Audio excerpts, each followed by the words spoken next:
नमस्कार दोस्तों, आप सभी का इस चैनल पर स्वागत है। आज हम बात करने वाले हैं इंदिरा गांधी नहर परियोजना।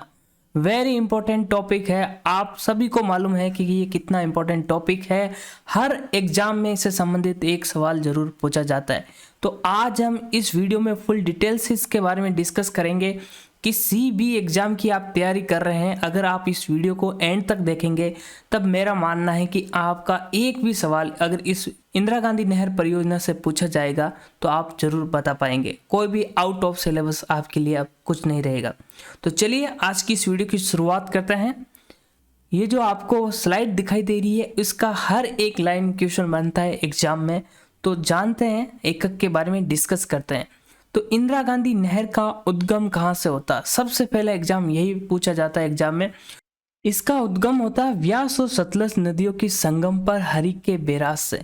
वेरी इंपॉर्टेंट है, ये एग्जाम में पूछा गया है। ठीक है। और इसमें जल कहाँ से उपलब्ध होता है, कौन से एग्रीमेंट से? तो रावी और व्यास नदी का एग्रीमेंट है राजस्थान, हरियाणा और पंजाब का। तो उस एग्रीमेंट के आधार पर हमें पानी उपलब्ध होता है। तो अगर एग्रीमेंट पूछा जाए यानी जल की उपलब्धता किससे होती है, तो वो रावी और व्यास से। और हमें जल किस नदियों से मिलता है यानी किस नदियों के संगम से, तो व्यास और सतलज से। सभी हम मैप में अभी जानेंगे, तो आपको घबराने की कोई टेंशन नहीं है। तो कितना जल हमें इंदिरा गांधी नहर में मिलता है, तो हमें 7.59 MAF यानी मिलियन एकड़ फीट पानी हमें मिलता है। टोटल इस एग्रीमेंट से राजस्थान को कितना मिलना था? 8.6 MAF पानी। ठीक है। अब अगला क्वेश्चन पूछता है कि इंदिरा गांधी फीडर क्या है। तो इंदिरा गांधी फीडर क्या है? इसे पहले क्या कहते थे? राजस्थान फीडर। तो इसकी लंबाई कितनी है? 204 किलोमीटर। यानी कि जहाँ से हरिके बैराज से शुरू होकर और राजस्थान तक जहाँ तक ये नहर आती है उसको इंदिरा गांधी फीडर कहते हैं। और इसकी लंबाई है 204 किलोमीटर। यह भी एग्जाम में पूछा गया। पंजाब और हरियाणा में इसकी लंबाई है 170 किलोमीटर। कभी कहीं कहीं आपको दिखेगा 169 किलोमीटर। ठीक है। और राजस्थान में इसकी लंबाई कितनी है? 34 किलोमीटर। कहीं 34 और 35 दोनों दिखाई देंगे। ठीक है। तो 34 किलोमीटर इसकी लंबाई है। इंदिरा गांधी नहर कहाँ से शुरू होती है? तो इंदिरा गांधी नहर होती है इंदिरा गांधी फीडर के अंतिम छोर से। ठीक है। मसीता वाली हेड से इसकी शुरुआत होती है। कहाँ से होती है? मसीता वाली हेड से शुरुआत होती है। और इसकी मुख्य नहर की लंबाई कितनी है? 445 किलोमीटर। 445 किलोमीटर। और टोटल लंबाई कितनी हो गई? 445 ये मुख्य नहर की और 204 इंदिरा गांधी फीडर की। तो इसकी टोटल लंबाई हो गई 649 किलोमीटर। ध्यान रखिए, 649 किलोमीटर इसकी कुल लंबाई है। एग्जाम में यह भी पूछे गए। अब हम एक बार मैप में चलते हैं और देखते हैं क्या हमने इसके बारे में डिस्कस किया है। ये हमने अभी लिफ्ट नहर जितनी भी है शाखाएं हैं वो सब डिस्कस करेंगे। एक बार हम इस परियोजना के बारे में जानेंगे कब क्या हुआ। वेरी इंपॉर्टेंट होता है, यहाँ से भी एग्जाम में क्वेश्चन पूछे गए। तो सबसे पहले इस नहर की जो परियोजना बनाई थी वो किसने बनाई थी? बीकानेर के मुख्य सिंचाई अभियंता यानी इंजीनियर RB कंवर सिंह ने ये योजना बनाई थी। कब बनाई थी? 1948 में। और इस योजना को बनाकर केंद्र सरकार को भेजी। ठीक है। इस रिपोर्ट का भी नाम है वो आप हमें कमेंट बॉक्स में बताइए। तो जिसका सही आंसर होगा उसका पिन कर दिया जाएगा। ठीक है। केंद्र सरकार को भेजी और केंद्र सरकार ने 1953 में इसके बारे में डिटेल से डिस्कस किया। क्योंकि इतनी बड़ी योजना इसलिए पैसा चाहिए, तो विश्व बैंक की सहायता से इसको स्वीकृत करा लिया। और 1957 में इस योजना को राजस्थान सरकार ने परियोजना के लिए योजना आयोग के पास भेजी। योजना आयोग ही हर बड़ी किसी योजना को स्वीकृत करता है, क्योंकि ये नेशनल प्रोजेक्ट है। जैसे कि आप सबको मालूम है कि अभी हाल ही में चर्चा में ERCP, ठीक है, ईस्टर्न राजस्थान कैनाल प्रोजेक्ट, उसको भी इसी के आधार पर बनाना चाहता है। यानी कि राज्य सरकार चाहती है कि केंद्र सरकार जिस तरह इंदिरा गांधी नहर को बनाया है इसी प्रकार केंद्र सरकार भी इसको बना दे। वो अलग डिस्कस है, वो हम कभी बाद में डिस्कस करेंगे। तो मार्च 1958 में नहर का निर्माण का कार्य किसने किया? केंद्रीय गृह मंत्री श्री गोविंद वल्लभ पंत ने।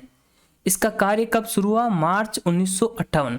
ठीक है। ध्यान रखिए, यह भी क्वेश्चन पूछे जाते हैं। फिर इस नहर के बोर्ड का गठन कब किया गया? 1958 में।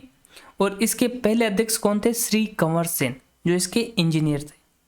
फिर 1961 में, यानी कितने साल बाद? 3 साल बाद, राजस्थान नहर में उपराष्ट्रपति डॉक्टर सर्वपल्ली राधाकृष्णन ने प्रथम बार नोरंगदेसर वितरिका से यानी मुख्य नहर के आसपास एक और नहर बनाई जाती है जहां से पानी खेतों तक पहुंचाया जाता है। तो उसमें पहली बार पानी छोड़ा।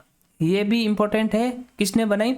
उपराष्ट्रपति डॉक्टर सर्वपल्ली राधाकृष्णन ने प्रथम बार नौरंगदेसर से वितरिका से पानी छोड़ा। यानी इसका शिलान्यास किया था केंद्रीय गृह मंत्री श्री गोविंद वल्लभ पंत ने, और इसका उद्घाटन किया था उपराष्ट्रपति डॉक्टर सर्वपल्ली राधाकृष्णन ने। ध्यान रखिए, वेरी इंपॉर्टेंट, कंफ्यूज नहीं होना इन दोनों में।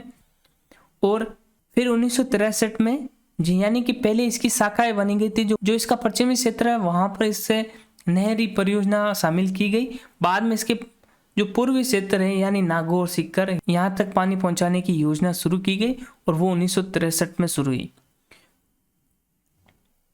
राजस्थान फीडर का निर्माण कब कंप्लीट हुआ? तो वो हुआ 1964 में। कुछ और भी अपडेट है जो मैंने येलो कलर में मार्क किया है, वो वेरी इंपॉर्टेंट है, तो उस पर आप जरूर ध्यान देना है।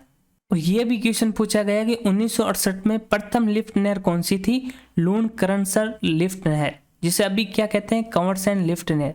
ये इसकी प्रथम लिफ्ट नहर थी। फिर इसके बाद हम बात करते हैं कि मुख्य नहर का निर्माण कब कंप्लीट हुआ? 1975 में इसका मुख्य नहर का कार्य कंप्लीट हुआ। फिर नवंबर 1984 में, कब? नवंबर 1984 में राजस्थान नहर का नाम परिवर्तित करके इंदिरा गांधी नहर परियोजना यानी IGNP कर दिया गया। फिर है कि 1989 में लूणकरणसर लिफ्ट नहर का नाम कंवरसेन लिफ्ट कर दिया है। यह भी इंपॉर्टेंट है, एग्जाम में पूछा नहीं गया है लेकिन आपको पूछा जा सकता है, तो इसके बारे में भी आपको ध्यान रखना है। अब हम चलते हैं इसकी शाखाएं लिफ्ट नहरों के बारे में डिस्कस करेंगे। तो इसका प्रथम चरण कब कंप्लीट हुआ? तो ये देखिए हरिके बैराज यहाँ है, जिसकी कुल लंबाई कितनी है प्रथम चरण में? तो इसकी पुंगल यानी बीकानेर हरिके बैराज से लेकर पुंगल तक इसकी कुल लंबाई है 393 किलोमीटर। ये हरिके बैराज है और यहाँ से लेकर ये है मसीता वाली हेड, जहाँ राजस्थान में ये नहर प्रवेश करती है, और यहाँ से लेकर ये मुख्य नहर बनाई गई बीकानेर के पुंगल तक। इसकी लंबाई है 190 किलोमीटर। प्रथम चरण में कौन सी लिफ्ट नहर बनाई गई? कंवरसेन लिफ्ट नहर प्रणाली। इसके अलावा कुछ अन्य शाखाएं जैसे कि नौरंगदेसर वितरिका, रावतसर, अनूपगढ़, सूरतगढ़ शाखा, पुंगल शाखा आदि बनाई गई। अब हम सेकंड चरण की बात करते हैं। तो द्वितीय चरण में क्या बनाया गया? जहां मुख्य नहर छोड़ी गई वहां से लेकर जैसलमेर के मोहनगढ़ तक द्वितीय चरण कंप्लीट किया गया, जिसकी लंबाई कितनी थी? 256 किलोमीटर। और इसमें अधिकतर क्या बनाई गई? इसमें अधिकतर लिफ्ट कैनालें बनाई गई। इसका कार्य कब कंप्लीट हुआ? 1986 में। और इसमें कौन कौन सी लिफ्ट कैनालें बनाई गई तो वो इसके बारे में हम डिस्कस करते हैं। तो 6 लिफ्ट नहर प्रणालियाँ: चौधरी कुंभाराम आर्य लिफ्ट नहर, पन्नालाल बारूपाल लिफ्ट नहर, वीर तेजाजी लिफ्ट नहर, डॉक्टर करनी सिंह लिफ्ट नहर, गुरु जम्बेसर लिफ्ट नहर, जयनारायण व्यास लिफ्ट नहर आदि इसमें बनाई गई। और इसमें कुछ शाखाएं बनाई गई जैसे कि दत्तौर वितरिका, बिरसलपुर शाखा, चारणवाला शाखा, नाचना वितरिका, शहीद बीरबल शाखा, सागरमल गोपा शाखा, बाबा रामदेव शाखा। ये शाखाएं भी सेकंड चरण में बनाई गई। अब इंदिरा गांधी नहर की हम प्रमुख शाखाओं के बारे में बात करते हैं कि कौन से जिले में बनाई गई। तो रावतसर शाखा, रावतसर शाखा कहाँ चलती है? तो ये हनुमानगढ़ जिले में, हनुमानगढ़ जिले से ये निकाली गई और ये एकमात्र ऐसी शाखा है जो इस नहर के बाईं तरफ से निकलती है। ठीक है, यह है हनुमानगढ़ और यह है रावतसर शाखा। फिर हम बात करते हैं सूरतगढ़ शाखा। सूरतगढ़ शाखा श्री गंगानगर जिले में सूरतगढ़, श्री विजयनगर और अनूपगढ़ तहसील क्षेत्र को पानी उपलब्ध कराती है। यह आपके सामने है सूरतगढ़ शाखा। फिर तीसरी शाखा है अनूपगढ़ शाखा। ये गंगानगर के श्री विजयनगर, अनूपगढ़ तथा कुछ बीकानेर जिले की खाजूवाला तहसील के अलावा ये नहर गड़साना तहसील को हरा भरा करती है। यह है आपके सामने अनूपगढ़ शाखा। फिर हम बात करते हैं पुंगल ब्रांच और दत्तौर वितरिका। तो ये दो आपके सामने हैं, पुंगल ब्रांच और दत्तौर। बीकानेर जिले में ये सिंचाई के लिए जल उपलब्ध कराती है। फिर है बिरसलपुर और चारणवाला शाखा। बिरसलपुर शाखा केवल बीकानेर में प्रभावित होती है और चारणवाला बीकानेर और जैसलमेर दोनों जिलों में प्रभावित होती है। ये दोनों जिले में पहुंचती है। फिर है शहीद बीरबल शाखा। शहीद बीरबल शाखा ये रही जैसलमेर से, ये केवल जैसलमेर जिले में जल उपलब्ध कराती है। फिर है सागरमल गोपा नहर जो आपको दिखाई दे रही है, मोहनगढ़ से लेकर गडरा रोड तक बनाई गई, जिसको कहते हैं सागरमल गोपा नहर। फिर यहाँ से गडरा रोड से भी इसकी उप शाखाएं निकाली गई, जिसमें सागरमल गोपा शाखा के अंतिम छोर से बरकुतुल्ला खां उपशाखा, जिसका अभी वर्तमान में नाम क्या है, बाबा रामदेव उपशाखा भी निकाली गई। ठीक है, ये बाड़मेर तक पहुंचाई गई। और यहाँ से अभी आपको मालूम होगा कि पंचपदरा जो रिफाइनरी बन रही है वहां तक भी इंदिरा गांधी नहर का पानी पहुंचाया जा रहा है। अब हम इसकी लिफ्ट कैनाल के बारे में डिस्कस करते हैं कि लिफ्ट कैनाल कौन कौन सी है और किन जिलों में यह बहती है। लिफ्ट नहर क्यों बनाई गई, यानी कि शाखाएं क्यों बनाई गई? जो इसके जो ढलान की क्षेत्र है वहां पर सभी तरफ क्या बनाई गई, शाखाएं बनी गई, केवल राउतसर शाखा को छोड़कर। बाकी इसमें जो बाईं ओर का इलाका है वो ऊंचा होने के कारण पानी स्वतः प्रवाहित नहीं होता है, इसलिए यहाँ पर पानी को लिफ्ट किया जाता है मैकेनिकल यानी मोटर की सहायता से, और फिर उस पानी को अन्य जिलों तक पहुंचाया जाता है। तो इसकी पहली अगर हम बात करते हैं कि लिफ्ट कौन सी है, तो पहली लिफ्ट की बात करते हैं तो चौधरी कुंभाराम लिफ्ट नहर, जिसको पहले कहते थे नौहर साहवा लिफ्ट कैनाल। यह हनुमानगढ़, चूरू, बीकानेर और झुंझुनू जिले को जल उपलब्ध कराती है। तो आप यहाँ पर देख सकते हैं यह है चौधरी कुंभाराम लिफ्ट नहर। इसका पहले नाम क्या था, नौहर साहवा लिफ्ट नहर। और इसी नहर से फिर आगे झुंझुनू तक पानी पहुंचाने के लिए अपनी योजना शुरू की गई थी जापान के सहयोग से। तो इसको भी आपको ध्यान रखना है। एक आपने सुना होगा सिद्धमुख नहर योजना, वो अलग नहर योजना है, वो इसके साथ नहीं है, तो इसमें कंफ्यूज आपको नहीं होना है। मैं गंग नहर और सिद्धमुख नहर की एक और वीडियो लेकर आने वाला हूँ, वहाँ पर हम उसके बारे में डिस्कस करेंगे। फिर है कंवरसेन लिफ्ट नहर, ये इसकी प्रथम लिफ्ट नहर थी। ठीक है, इंदिरा गांधी नहर की। इस लिफ्ट का पहले नाम क्या था, लूणकरणसर लिफ्ट नहर। उसको बाद में बदल दिया और नाम रख दिया कंवरसेन लिफ्ट नहर।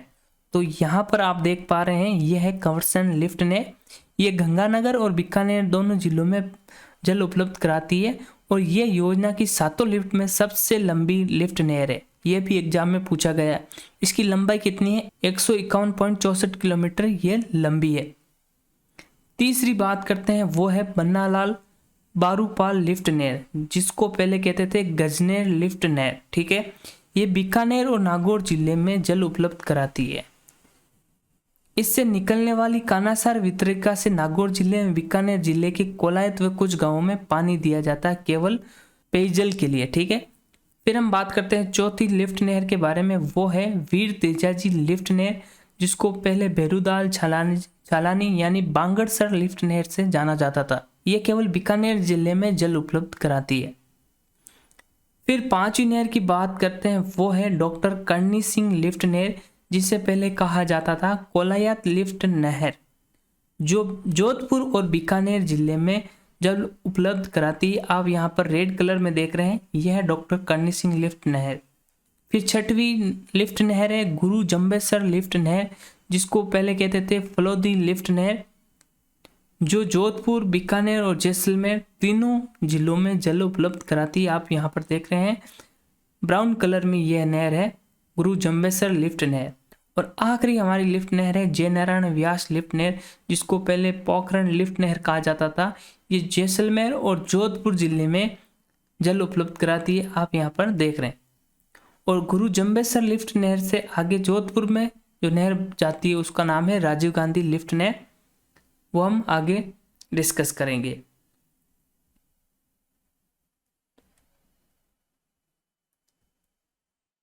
अब इंदिरा गांधी नहर परियोजना में कुछ जिलों को सिंचाई के लिए जल उपलब्ध कराया गया और कुछ जिलों को केवल पेयजल के लिए जल उपलब्ध कराया गया। तो पेयजल के लिए जो योजना बनाई गई वो इंदिरा गांधी नहर परियोजना में पेयजल योजना के नाम से जानी जाती है। इनमें कौन सी वो लिफ्ट कैनाल है जो पेयजल के लिए उपयोग की जाती है?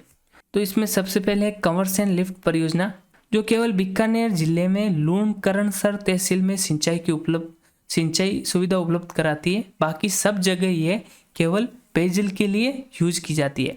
ये योजना की 7 लिफ्ट में इसका निर्माण सर्वप्रथम किया गया।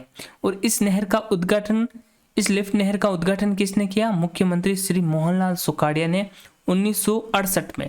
ध्यान रखिए, ये भी पूछा जा सकता है।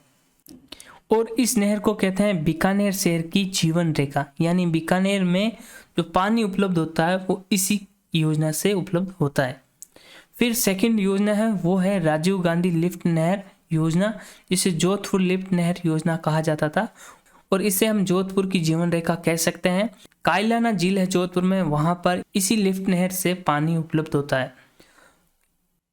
फिर तीसरी योजना है वो है आपनी योजना। इससे भी क्वेश्चन पूछा गया है, जिसे गंदेली साहवा परियोजना भी कहा जाता है।